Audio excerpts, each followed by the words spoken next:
Bienvenue à l'actualité de notre journal, partie 2, concernant l'affaire les services américains de la citoyenneté et de l'immigration. On était arrivé à quels sont les bénéficiaires de ce programme.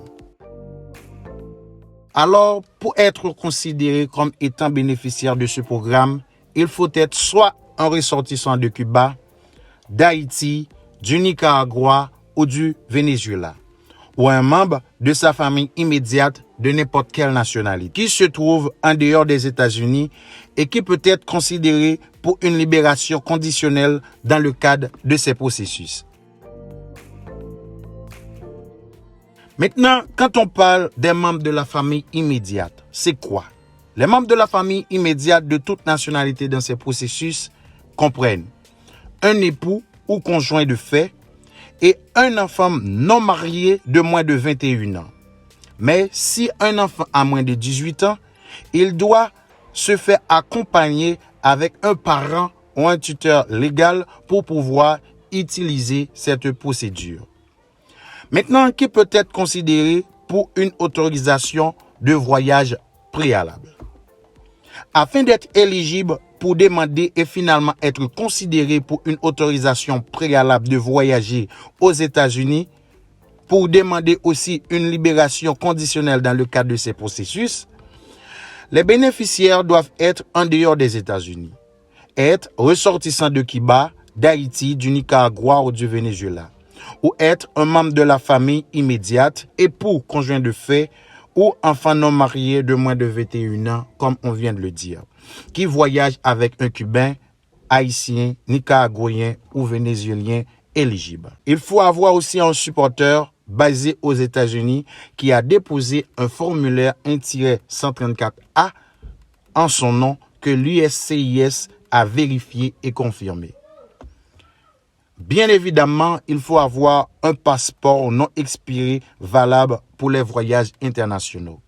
Et aussi, s'assurer leur propre voyage commercial vers un point d'entrée aérien aux États-Unis et vers leur destination finale sur les territoires américains. Il faut aussi se soumettre et réussir les contrôles de sécurité nationale et de sécurité publique requis. Se conformer à toutes les exigences supplémentaires, y compris les exigences en matière de vaccination et aux directives de santé, et démontrer qu'une libération conditionnelle est justifiée sur la base d'un intérêt public important ou des raisons humanitaires urgentes et qu'un exercice favorable du pouvoir discrétionnaire n'est pas ailleurs mérité.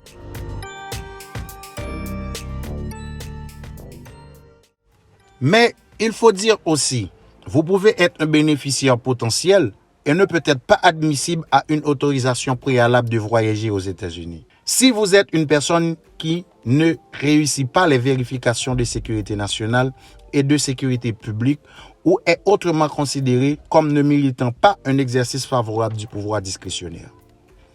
Ou aussi a fait l'objet d'une ordonnance d'expulsion des États-Unis au cours des 5 années précédentes ou fait l'objet d'une interdiction de territoire sur la base d'une ordonnance d'expulsion antérieure.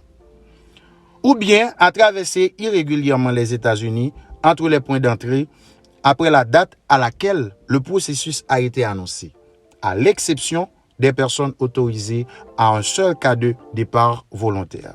Ou aussi a franchi irrégulièrement la frontière mexicaine ou panaméenne après la date à laquelle le processus a été annoncé. Ou alors, pour finir, avoir moins de 18 ans et ne voyage pas à travers ce processus accompagné d'un parent ou d'un tuteur légal et en tant que tel est un enfant que l'agent discrétionnaire déterminerait comme un enfant non accompagné. Merci d'avoir suivi la suite de ce journal et on se dit au prochain titre.